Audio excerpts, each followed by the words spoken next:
नमस्कार, आपका स्वागत है भारत समाचार में। आपके साथ मैं हूं स्वाति श्रीवास्तव। उत्तर प्रदेश की राजनीति ने दरअसल एक नई करवट ले ली है। यूपी में समाजवादी पार्टी के लिए अब एक नई टेंशन खड़ी हो गई है। दरअसल ओवैसी की यूपी की राजनीति में फिर से एंट्री हो गई है। ओवैसी ने सपा की वोट बैंक में सेंध लगाने की मानो पूरी तैयारी कर ली हो।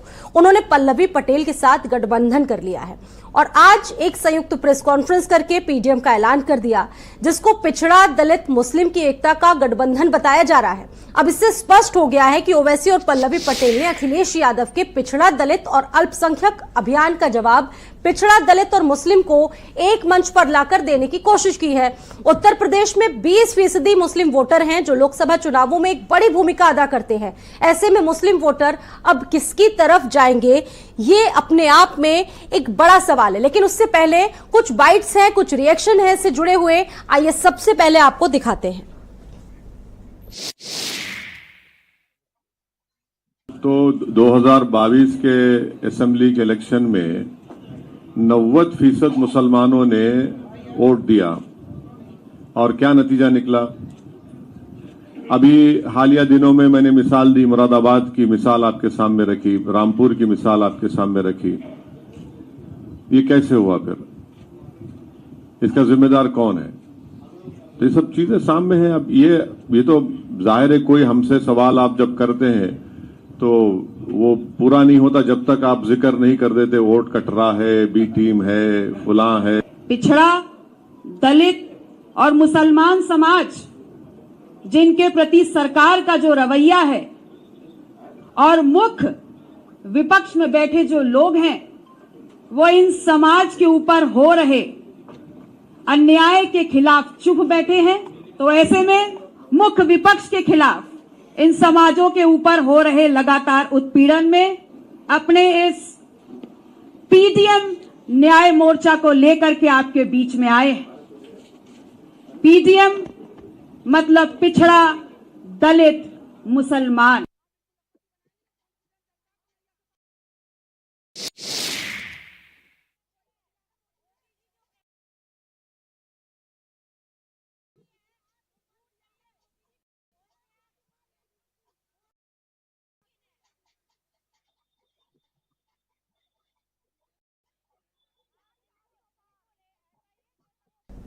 तो उत्तर प्रदेश की राजनीति में एक नई करवट, और आपने देखा इन तस्वीरों को किस तरीके से एक संयुक्त प्रेस कॉन्फ्रेंस हुई और तमाम बातों का बड़ी ही बेबाकी से जवाब दिया।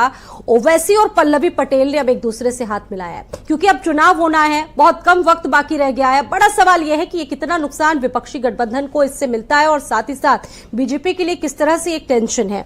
मेरे साथ इस मामले पर इस पर चर्चा करने के लिए तमाम खास मेहमान भी जुड़ चुके हैं। मेरे साथ सपा से प्रवक्ता फखरुल हसन जी जुड़ चुके हैं, ऋचा सिंह जी है मेरे साथ बीजेपी से प्रवक्ता, बहुत स्वागत है। मनमोहन झा जी हैं मेरे साथ AIMIM से, बहुत स्वागत है। और इसके साथ साथ नवेद शिको जी हैं मेरे साथ जुड़े हुए वरिष्ठ पत्रकार के तौर पर। आप सभी का बहुत बहुत स्वागत है इस चर्चा में, आप सभी का स्वागत है।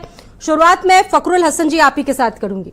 आज जिस तरीके से एक नया मोर्चा दिखा, थर्ड फ्रंट की सुगबुगाहट दिखी और आपने देखा कि पल्लवी पटेल जो अभी कुछ दिनों पहले आपके साथ हुआ करती थी, ओवैसी जी से हाथ मिला लिया, कुछ टेंशन हो रही है, कोई चुनौती दिख रही है आपको, इसको किस तरीके से देख रहे हैं?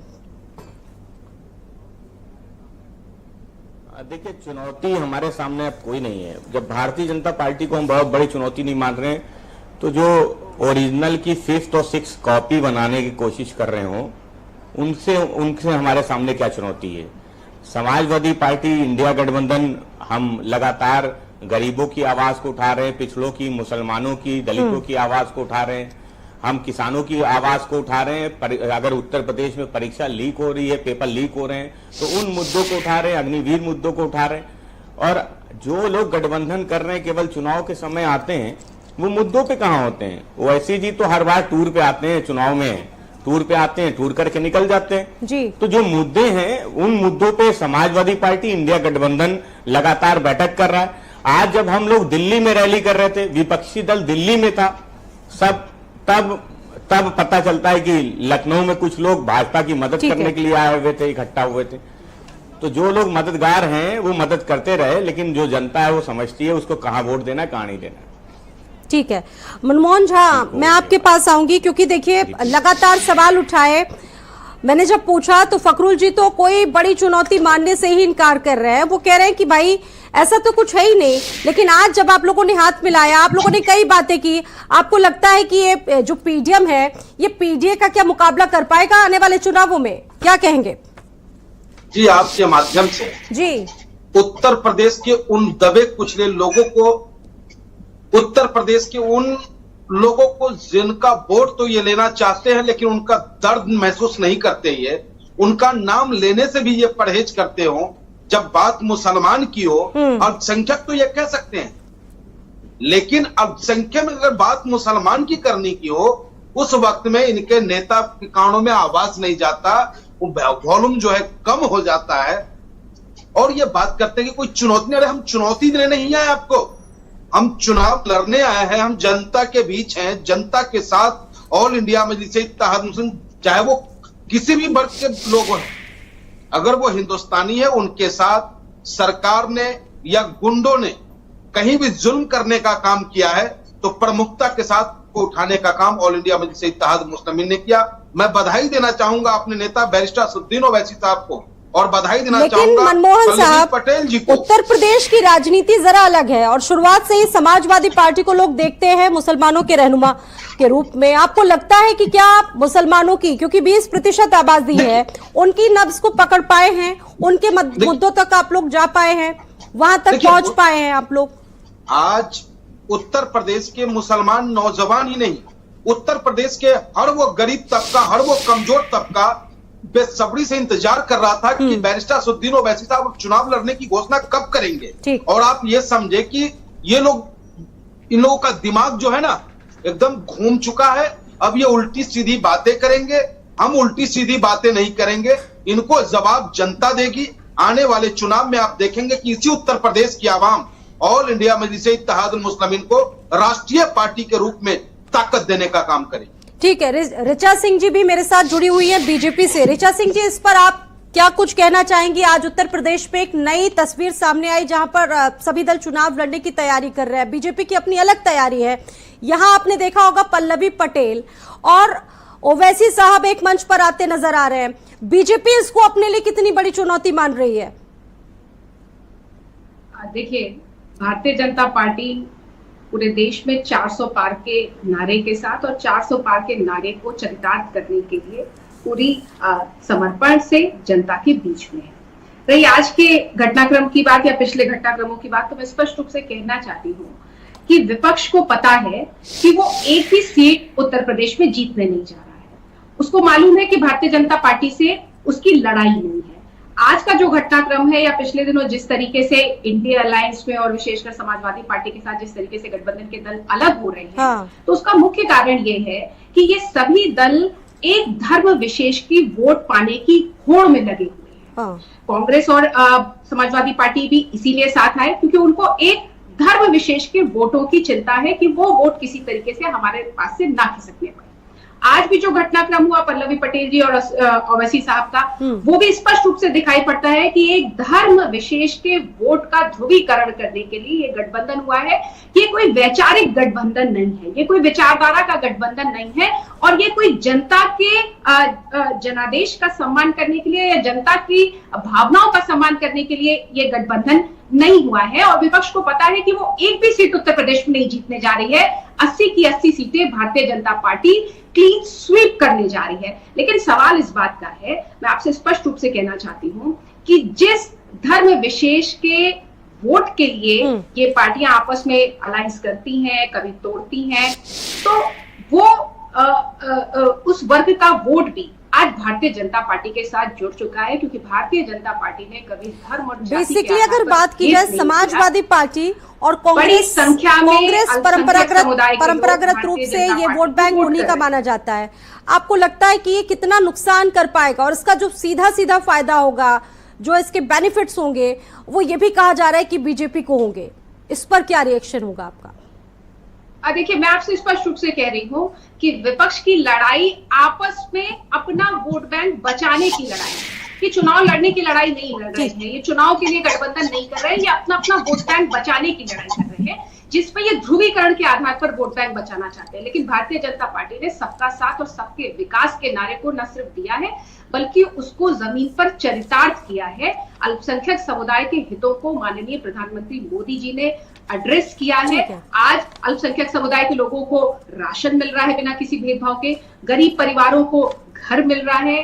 3 तलाक जो महिलाओं के लिए एक बड़ी समस्या थी, उनके मान सम्मान के खिलाफ एक बात थी, उसको खत्म करने का काम माननीय प्रधानमंत्री मोदी जी ने किया है। तो हमें अल्पसंख्यक समुदाय का भी वोट मिलने जा रहा है, क्योंकि हम तो सबका साथ सबके विकास की बात करते हैं, हम वोटों के ध्रुवीकरण की राजनीति की बात नहीं करते। लेकिन ये लोग तो लगातार सवाल उठा रहे हैं कि आप लोगों ने और विपक्ष ने तो कुछ किया ही नहीं, इसीलिए तो ये मोर्चा बनाया हम लोगों ने। अब नवेद जी भी मेरे साथ जुड़े हुए हैं इस पर चर्चा करने के लिए। नवेद जी, पीडीए बनाम पीडीएम को किस तरीके से समझते हैं आप? क्योंकि आज एक नई तस्वीर देखने को मिली जहां समाजवादी पार्टी के प्रवक्ता फखरुल जी का कहना है कि इससे समाजवादी पार्टी को कोई नुकसान नहीं होगा, हमारी स्थिति उत्तर प्रदेश में अच्छी है और बेहतर होगी।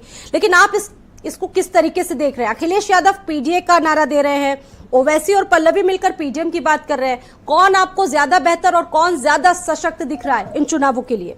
देखिए, फखरुल जी ने जो बात कही वो उस बात से मैं सहमत हूं कि पीडीए और ये फार्मूला और ये कॉम्बिनेशन जो है वो अखिलेश यादव यानी फखरुल जी की पार्टी ने बनाया, जिसमें दलितों, मुसलमानों को और पिछड़ों को एक प्लेटफॉर्म पे आकर भारतीय जनता पार्टी से लड़ने की एक तैयारी उन्होंने की। लेकिन इससे जुड़ी हुई एक और बात है कि उस कुनबे को इनके नेता यानी फखरुल जी के नेता अखिलेश यादव जी संभाल नहीं पाए। इस सच्चाई को भी स्वीकार करना पड़ेगा, क्योंकि पिछड़ों के कई ऐसे अलग अलग छोटी छोटी जातियों की कम संख्या के छोटे छोटे जो दल रहे हैं जिनका जनाधार रहा है, वो सब बिखर गए उस कुनबे में। जो कंसेप्ट था, जो प्लेटफॉर्म था, जिस फार्मूले पर अखिलेश यादव जी काम कर रहे थे और कर रहे हैं, वो फार्मूला सफल होगा या असफल होगा ये तो चुनाव के बाद पता चलेगा।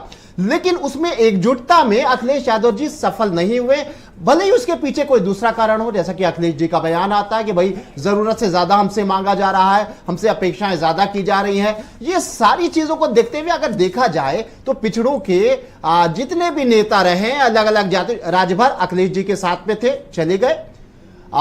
जाट समुदाय में बहुत अच्छा पैठ रखने वाले जयंत चौधरी जी चले गए, पल्लवी जी भी चले गई, मौर्य जी भी किसी तरह बीच में है, चले ही गए हैं।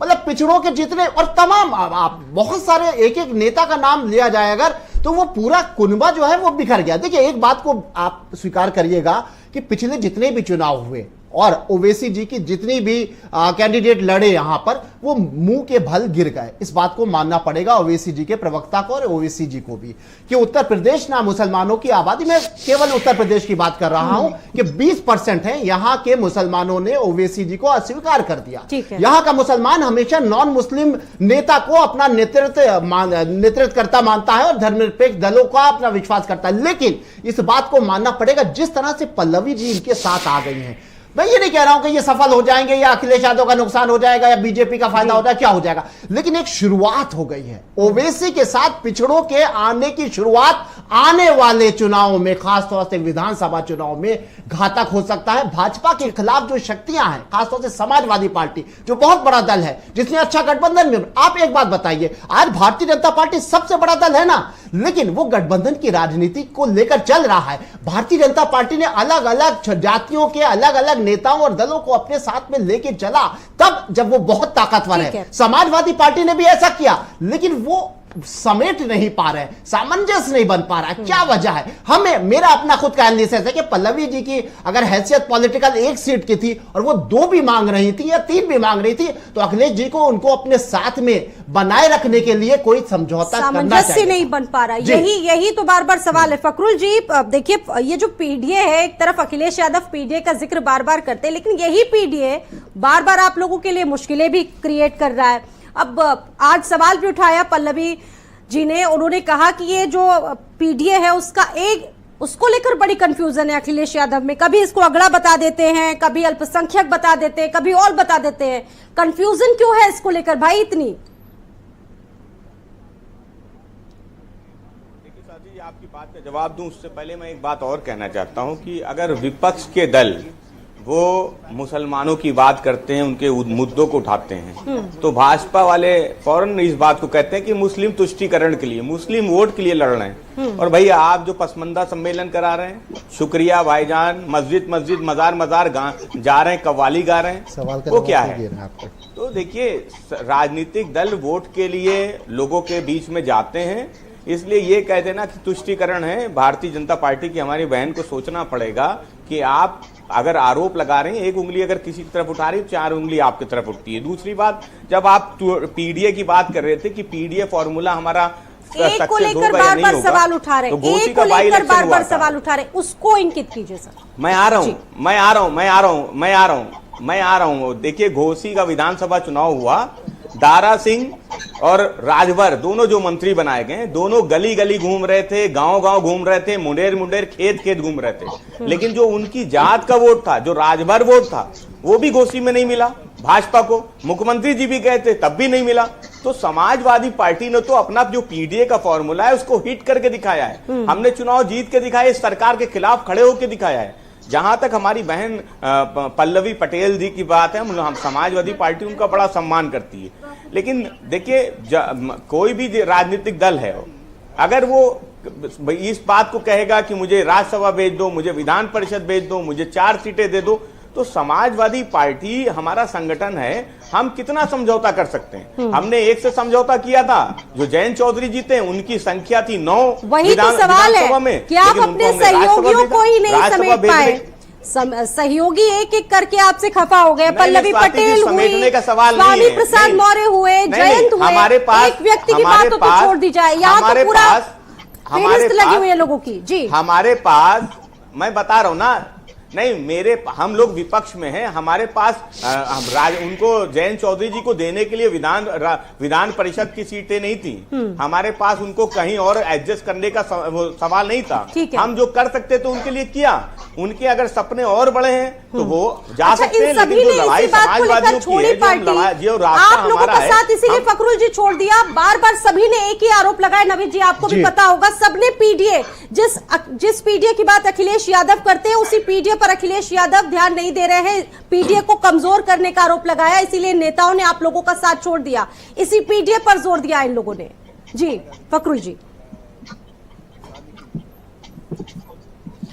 देखिए, मुसलमानों के अधिकार और हक के लिए कौन लड़ रहा है उत्तर प्रदेश में, ये चर्चाएं बहुत पहले से हैं। 2020 में, 21 में, 22 में बहुत से आरोप लगते रहे, कहते रहे कि मुसलमान समाजवादी पार्टी के साथ नहीं है, वो दूसरे दल की तरफ है, मुसलमानों के लिए समाजवादी पार्टी बोलती नहीं। इन सब आरोपों का जवाब 2022 के विधानसभा चुनाव में मुसलमानों ने भी दिया था। 36% से ज्यादा वोट शेयर समाजवादी पार्टी को मिला था अपनी स्थापना के बाद से। इसलिए जो ये सवाल हैं, जो लोग सवाल उठा रहे हैं, वो केवल बयानवीर हैं। जमीन पे काम कौन कर रहा है? आखिर उनके मुद्दों को कौन उठा रहा है? हम केवल मुद्दे उठाते ही नहीं है, उनके सुख और ठीक है। मनमोहन झा जी आपके पास मैं आऊंगी। अभी आपने फखरुल हसन जी को भी सुना, उन्होंने भी तमाम बातों का बड़ी बेबाकी से जवाब दिया। आप उनकी बातों का कैसे जवाब देंगे? वो तो बता रहे कि हम सशक्त हैं, उत्तर प्रदेश में मजबूत हैं, मुसलमानों के मुद्दों को रखते हैं, अल्पसंख्यकों के मुद्दों को रखते हैं। आप उनके मुद्दों को कैसे उठाएंगे?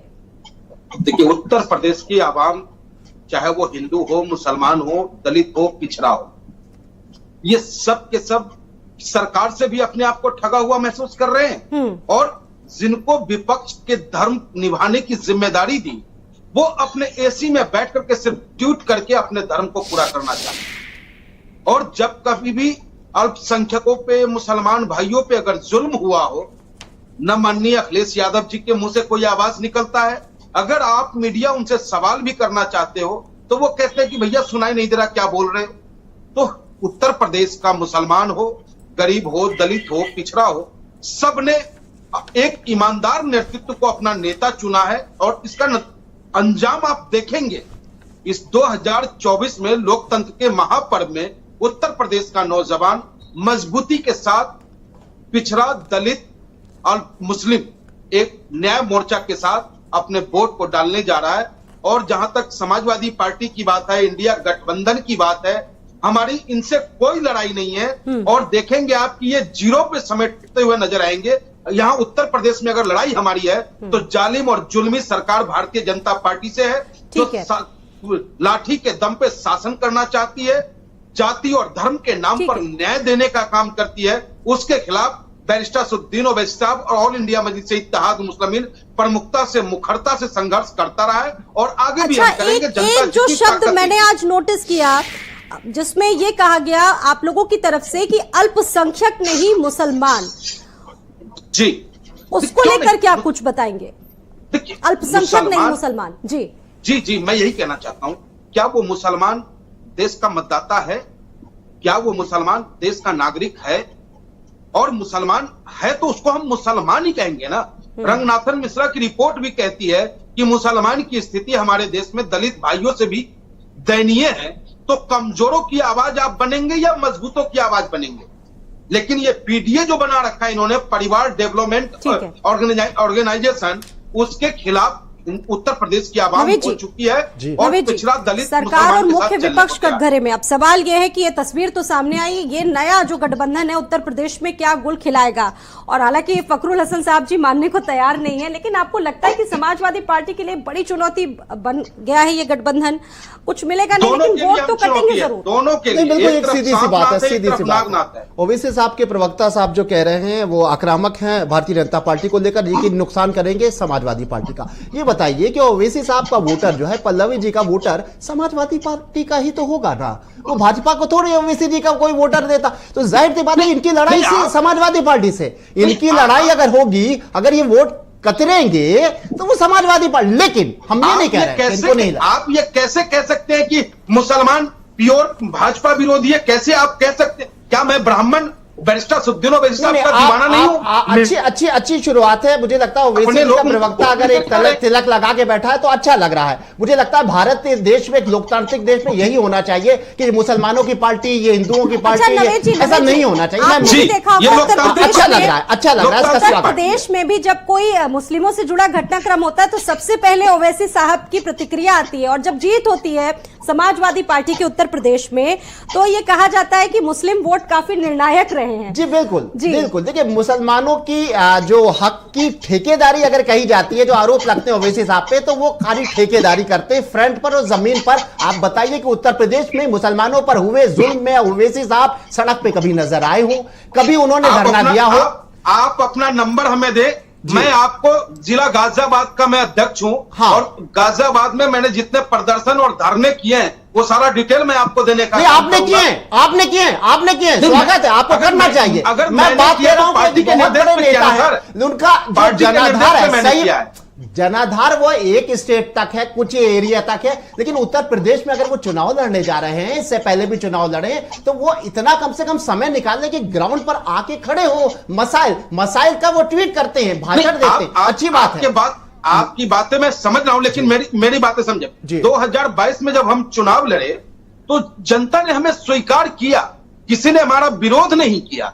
और उसके बाद नगर निकाय का चुनाव जब आता है, यही उत्तर प्रदेश की आवाम गले लगाता है हमें। और आप देखेंगे कि लोकसभा चुनाव में बहुत बेहतर परफॉर्मेंस ऑल इंडिया मजलिस इत्तेहाद मुस्लिमीन करने जा रही है। और ये पिछड़ा दलित मुस्लिम को न्याय दिलाने की जो मोर्चा बना है, ये मोर्चा वाकई में सरकार से और विपक्ष से टक्कर लेने में कामयाब अरे रहे। झा साहब, मैं अपनी बात रखूं क्योंकि मेरी बात में आप आ गए थे। देखिए, ऐसा है, ये बात सही है कि इनको चुनाव लड़ने का अधिकार है, और भले इनको बी टीम कहा जाए या कुछ भी कहा जाए। लेकिन ये जो एक शुरुआत हुई है, मैंने शुरू में भी कहा था, अगर पिछड़ी जातियों के अलग अलग नेता लगातार ओवैसी के साथ जुड़ते रहे और इसको देखा देखी बहन मायावती भी इनके साथ आ गई, तो उत्तर प्रदेश का परिदृश्य बिल्कुल बदल जाएगा और समाजवादी पार्टी के लिए दिक्कत आ रहेगी। मुझे 10 सेकंड का और समय दे दीजिए, क्योंकि एक बात सपा के प्रवक्ता ने कही थी और बहुत अच्छी बात थी, मैं उसी को आगे बढ़ाना चाहूंगा कि घोसी की बात ये लोग करते हैं और वाकई बड़ी सफलता है। समाजवादी पार्टी की बड़ी सफलता घोसी है और उसको बार बार दोहराते हैं, और दोहराना भी चाहिए, अपनी उपलब्धि को दोहराना चाहिए।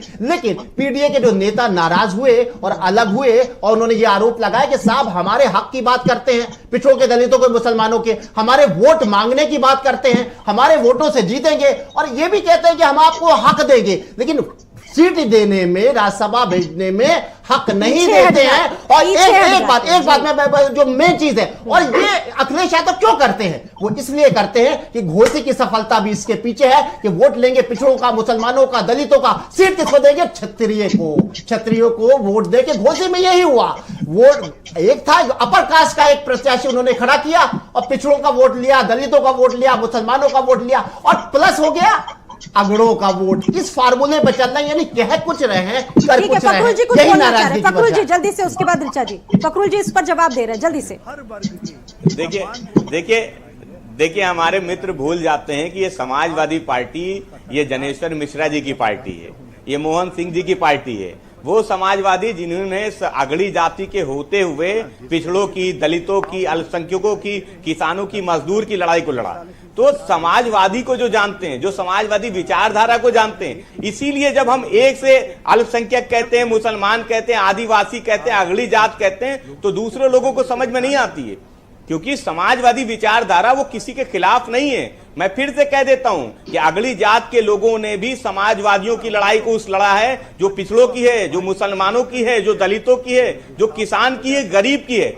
इसलिए हमारे मित्र, अगर आपको ऐसा लगता है कि घोसी में हमने अगली जात के प्रत्याशी को मैदान में उतार के पिछड़ों का, अल्पसंख्यकों का, किसानों का, मजदूरों का वोट ले लिया, तो आप ये मत सोचिए कि जो हमारे प्रत्याशी अगली जात के वो लड़ाई नहीं लड़ेंगे समाजवादियों।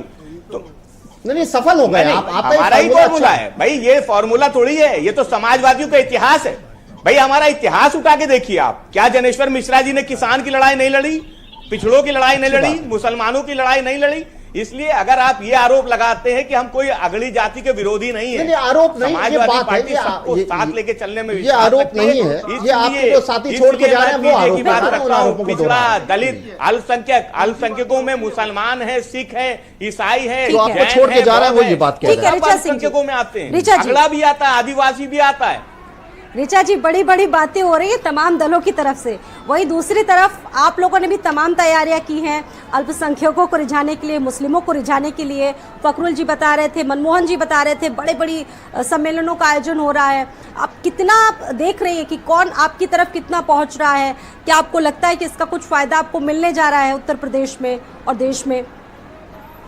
स्वाति जी, अभी समाजवादी पार्टी के प्रवक्ता चंद्रशेखर जी की और जनेश्वर मिश्र जी की बात कर रहे थे, तो मैं उनको याद दिलाना चाहती हूँ कि जनेश्वर मिश्र जी की विचारधारा और चंद्रशेखर जी की विचारधारा और समाजवाद के सबसे बड़े पुरोधा लोहिया जी की विचारधारा को समाजवादी पार्टी बहुत पहले छोड़ चुकी है। लोहिया जी गैर कांग्रेसवाद की बात करते थे, लेकिन आज समाजवादी पार्टी की मजबूरी बन गई है कांग्रेस को साथ लेना। अभी पिछले 5 राज्यों के चुनाव में किस तरीके से कांग्रेस के खिलाफ ये जहर उगल रहे थे, और आज इनकी मजबूरी है कि वो उसी कांग्रेस के साथ आ चुके हैं। तो ये लोहिया जी के समाजवाद को बहुत पीछे छोड़ चुके हैं। लोहिया जी रामायण बेड़ा लगवाते थे, ये रामचरितमानस को जलवाते हैं। लोहिया जी आदि आबादी की बात करते थे, ये आदि आबादी को पूर्ण इंसान ही नहीं मानते हैं। और जहां तक रही, मैं आपको स्पष्ट रूप से कहना चाहती हूँ कि भारतीय जनता पार्टी सबका साथ सबका विकास की बात करती है। पिछड़ा, दलित, अल्पसंख्यक, इस देश का गरीब, इस देश का नौजवान, इस देश का किसान, इस देश की महिलाएं, सभी पूर्ण रूप से आज भारतीय जनता पार्टी के साथ है। और भारतीय जनता पार्टी इन्हीं पिछड़े, अल्पसंख्यक, गरीब, किसान, नौजवान के बल पर लगातार सरकार में बनी हुई है। और हम इस बार भी 2024 में 400 पार करने जा रहे हैं। और देखिए, अखिलेश यादव जी के लिए तो मैं एक बात कहना चाहती हूँ कि ऐसा कोई बचा नहीं जिसको अखिलेश यादव जी ने ठगा नहीं। तो ये गठबंधन की अपना इतिहास उठाकर देख ले, इन्होंने बसपा के साथ गठबंधन किया, उसका क्या हाल हुआ। जयंत चौधरी जी इनको छोड़कर चले गए, पल्लवी पटेल जी इनको छोड़कर चली गई, राजभर इनको छोड़कर चले गए, दारा सिंह चौहान इनको छोड़कर चले गए, क्योंकि अखिलेश यादव सिर्फ और सिर्फ अपने परिवार के बारे में सोचते हैं और परिवारवाद के साथ जी, आप जवाब देंगे आप इसका तरीके से? परिवारवाद का आरोप लगाया और उन्होंने तमाम नाम गिनाए, क्या कहेंगे?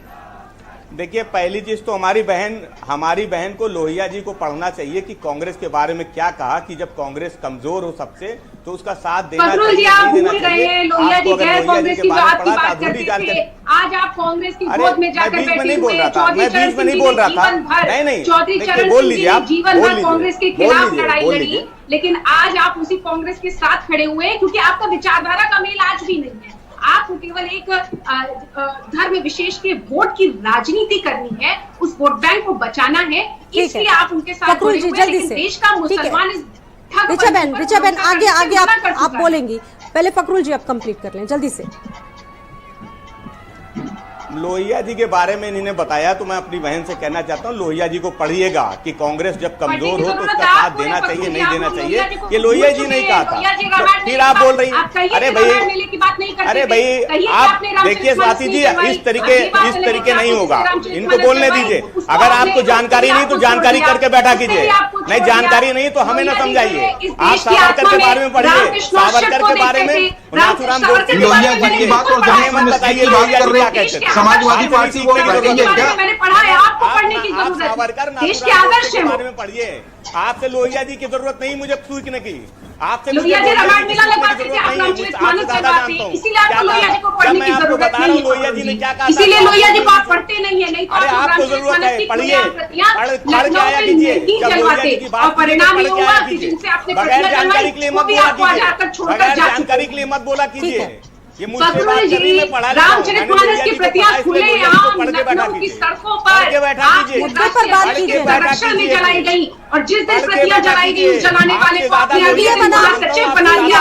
पूरे उत्तर इस पर बातचीत हो रही है। मनमोहन जी आप आइए, मनमोहन जी आप आइए। को जलवाने वालों को आप लोगों ने महासचिव के पद से सुशोभित किया, ये बात अलग है कि वो भी आज आपको छोड़कर जा चुके हैं। लोहिया जी को तो आप बहुत पहले छोड़ मनमोहन जी, चुके। अगर आप लोहिया जी के समाजवाद पे होते तो आपको पीडीए का जरूरत नहीं पड़ता। आपको लोहिया जी के समाजवाद की जानकारी होती तो आज आपको पीडीए की बात नहीं होती। महिलाओं की बात क्या बोली थी, अखिलेश आप बताइए यादव ना। महिलाओं का आपको अपमान करने विश्वविद्यालय में वालों सुनो, को उत्तर प्रदेश की आवाम डीजीपी ऑफिस चले जाते हैं। सुनो, अखिलेश भाजपा यादव वालों का और सपा वालों का ड्रामा सुनो। डीजीपी ऑफिस चले जाते हैं। आपके मुद्दों से कोई लेना देना नहीं है, सिर्फ आपके वोटों की आवश्यकता है उनको। आप लोग ऐसे ही बोलते रहेंगे तो कुछ भी समझ में आने वाला नहीं। एक एक करके अपनी बात रखिए ना प्लीज। आप लोग इतने जानकार हैं, सब कुछ समझते हैं, एक एक करके अपनी बात रखिए ना। आप खामोश हैं। आप छात्र राजनीति से निकल के बीएचयू में एक महिला के साथ भारतीय जनता पार्टी के कार्यकर्ताओं ने क्या किया? आप खामोश हैं, आप खामोश हैं, आप खामोश। अरे किस बलात्कारी की सजा माफ कर दी, किस बलात्कारी को पैरोल दे दिया, किसको दे दिया, किसको दे दिया? आपकी निजी लड़ाई है। आप चैनल पे बैठ के हर मुद्दे को अपनी निजी लड़ाई बना देती हैं। अरे डिबेट करने आई तो दिख रही है, ये व्यक्तिगत देखिए आप लोगों की लड़ाई का, आप लोगों की लड़ाई का उनको देखिए, वो कह रहे हैं कि ये घबराहट दिख रही है पक्ष और विपक्ष की, जिसका फायदा उनको मिलने जा रहा है। बार बार इस बात को वो रिपीट कर रहे हैं। मनमोहन जी जी, ये घबराहट दिख रही है सत्ता और विपक्ष पक्ष में, क्योंकि बैरिस्टर सुद्दीन ओवैसी साहब का आगमन हो चुका है। ये कहाँ है? विपक्ष में नहीं है आप भाई साहब? हम नहीं, आप कहाँ से हो? नहीं, हम तो थर्ड फ्रंट लेकर के आपने आए सत्ता हैं। और विपक्ष का, इसका मतलब आप नहीं, विपक्ष, अरे थर्ड- थर्ड फ्रंट भी विपक्ष ही होता है भाई। थर्ड नहीं, हमें ये विपक्ष मान का रहे, हमें ये विपक्ष मान का रहे। अब भाजपा अलग अपनी बात कहती है, ये अपनी बात खुद नहीं कहता कह रहे हो है। आप विपक्ष क्यों? आप लेकिन खुद- विपक्ष की भूमिका हम निभाएंगे। आप अपने को भारतीय जनता पार्टी का बूस्टर बता रहे हो। सिर्फ एक बात से मैं सहमत हूँ कि विपक्ष 0 सीट पर इस बार सिमटने जा रहा देखिए, है। आप मुद्दा से ना भटकाएं, मुद्दा से ना भटकाएं। उत्तर प्रदेश की आवाम ने 2022 में समाजवादी पार्टी को विपक्ष की भूमिका निभाने की ताकत दी, लेकिन जब जब विपक्ष को सरकार को घेरने की बात आई, विपक्ष बंद कमरे में मिला। चाहे वो मुस्लिम बेटी की बात हो, चाहे मुस्लिम के साथ मॉब लिंचिंग की बात हो, या फिर गरीब ब्राह्मण दीक्षित परिवार को जिंदा जला देने की बात हो, जब भी कोई मुद्दा आया है उस मुद्दा पे ऑल इंडिया मजलिस इत्तेहादुल मुस्लिमीन का कार्यकर्ता बड़ी बात ये प्रमुखता है के कि साथ अपनी ओवैसी बात को बातें रखने तो का बहुत काम कर किया। रहे हैं, उनकी जी। पार्टी नहीं, और बातें हो नहीं, रही है। नहीं, लेकिन आप असल हमारी में बात को ये है जनता कि तक पहुंचने दें। मुद्दे जो हैं, आप क्या मुद्दों आप तक लोग पकड़ आपस रखते में हैं ओवैसी पुरानी उत्तर बातें, प्रदेश में? यानी क्योंकि कि नए नए सबका हैं, इससे साथ, पहले भी सबका आपने विकास देखा होगा कि की बात इससे आप पहले जो करते हो। चुनाव हुए थे उसमें भी उन्होंने पार्टिसिपेट किया, लेकिन कुछ सबसे अच्छी जगह बकवास उन्होंने है ये, शुरुआत भी की, कहीं- लेकिन ये चुनाव कहीं- काफी बड़ा है। ये चुनाव, देखिए एक चीज मैं कह दूं, कम समय में, आपके पास समय कम बचा है, ये अब से 6 महीने पहले जो विपक्ष का एक फॉर्मेट बना था, एक स्वरूप बना था, उन्होंने कहा था भारतीय जनता पार्टी बहुत ताकतवर पार्टी है, एनडीए को लड़ाने के लिए 1 to 1 लड़ाई होगी और बाइपोलर चुनाव होगा और भाजपा के खिलाफ एक शक्ति तैयार होगी एकजुटता की। लेकिन अब वो नहीं। अब देखिए उत्तर प्रदेश की बात करिए तो चौतरफा लड़ाई नजर आ रही है आपकी। एनडीए, इंडिया, इसके बाद ओवैसी जी के आगे मायावती जी आई नहीं। तो ये जो बात हो रही थी कि एक सीट पर भाजपा की यानी एनडीए की एक सीट पर विपक्ष का एक कैंडिडेट होगा और ये लड़ाई दिलचस्प होगी, लेकिन उसमें सफलता नहीं मिली। जिस तरीके से पल्लवी पटेल जाती हैं ओवैसी जी की पार्टी के साथ और गठबंधन बनता है, मैं ओवैसी जी को जीरो मान रहा था इसलिए क्योंकि पिछले चुनाव में मुसलमानों ने उनको वोट नहीं दिया था और हिंदू तो उनको वोट देगा नहीं जिसको मुसलमान नहीं दे रहा है। जब वो अपने भाषणों में 100 शब्दों में 99 शब्द मुसलमान का इस्तेमाल करते हैं तो हिंदू कैसे देगा जब उनके अधिकारों की बात नहीं करते हैं। तो ऐसे में मेरे कहने का केवल यह मतलब है कि अब एक नया फॉर्मेट तैयार हुआ है राजनीति का, जिसमें पिछड़ी जातियों के अगर कुछ और नेता और दल ओवैसी के साथ चले जाते हैं तो एक नया समीकरण राजनीति का शुरू होगा, खासतौर से उत्तर प्रदेश में। लेकिन मैं इस बात से अपनी बात को खत्म करता हूं कि वो जो तस्वुर था, वो जो कहानी थी, वो जो एक रिहर्सल थी कि भाजपा को हराने के लिए एक सीट पर एक कैंडिडेट लड़ेगा, वो उत्तर प्रदेश में नहीं होने वाला। ओवैसी के कैंडिडेट पर भी लोगों की नजर होगी और मायावती के कैंडिडेट पे भी नजर होगी क्योंकि उनका भी अच्छा खासा वोट प्रतिशत है। ऐसे में अब भाजपा को चुनौती देना थोड़ा कठिन और हो गया। ये जो छोटे छोटे दल बन रहे हैं, ये जो छोटे छोटे दल बन रहे हैं मुख्य विपक्षी दलों से, ये विपक्ष को कितना नुकसान पहुंचा सकते हैं? सर कम शब्दों में इसको ब्रीफ करिए। देखिए छोटे छोटे दल जो है वो विपक्ष को फायदा पहुंचा सकते थे और पिछले विधानसभा चुनाव में उन्होंने फायदा पहुंचा के और इतनी बड़ी लड़ाई अखिलेश यादव को इतने ज्यादा वोट दिलवा दिया था। हाँ। लेकिन उन छोटे छोटे जातियों के नेताओं को और दलों को अखिलेश यादव अपने समेट नहीं पाए और उसका फायदा चाहे ओवैसी उठाए, चाहे भारतीय जनता पार्टी उठाए या कोई भी उठाए। कहने का केवल यही मतलब है कि अखिलेश अच्छी लड़ाई लड़ रहे हैं, उनका फार्मूला अच्छा, लेकिन वो समझौता नहीं कर पाए, वो छोटे दलों को अपने साथ में, उनके साथ में सामंजस्य नहीं बना पाए। इसकी वजह से भाजपा का फायदा और इंडिया का नुकसान हो सकता है। जल्दी से जवाब दीजिएगा। सामंजस्य, बार बार सवाल उठ रहा है, नवेद जी ने भी सवाल उठाए कि जो सामंजस्य बनाना चाहिए था अखिलेश यादव को, वो नहीं बन पाया। कम शब्दों में जल्दी से। देखिए, इंडिया गठबंधन के साथ समाजवादी पार्टी ने सीट शेयरिंग कर ली है, यही हमारा सामंजस्य है। और दूसरा कि ओवैसी साहब जो हैदराबादी भाईजान हैं वो उत्तर प्रदेश आ रहे हैं, लखनऊ आ रहे हैं, टूर पे आ रहे हैं, उनका स्वागत है। लखनऊ आए, टुंडे के कबाब का, इदरीस की बिरयानी का, मिश्रा की चाट का, शर्मा की चाय पिए, इतना ही उनका टूर है, चले जाएंगे। क्योंकि मुद्दों की बात अगर कोई उत्तर प्रदेश में करता है, समाजवादी पार्टी कर रही और हम उन मुद्दों को उठाते रहेंगे। किसी के गठबंधन करने से समाजवादी पार्टी, इंडिया गठबंधन को कोई फर्क नहीं पड़ेगा। हम भाजपा के खिलाफ लड़ रहे हैं। इंतजार रहेगा फखरुल जी कि कौन कितना मजबूत है, क्योंकि चुनाव आने वाले हैं, चुनाव में जनता दे देगी जवाब। आप सभी का बहुत बहुत धन्यवाद जुड़ने के लिए, आप सभी का बहुत बहुत धन्यवाद हमारे साथ जुड़ने के लिए, इस चर्चा में शामिल होने के लिए। और इसी के साथ हमारी इस खास पेशकश में फिलहाल इतना ही। बने रहिए भारत समाचार के साथ।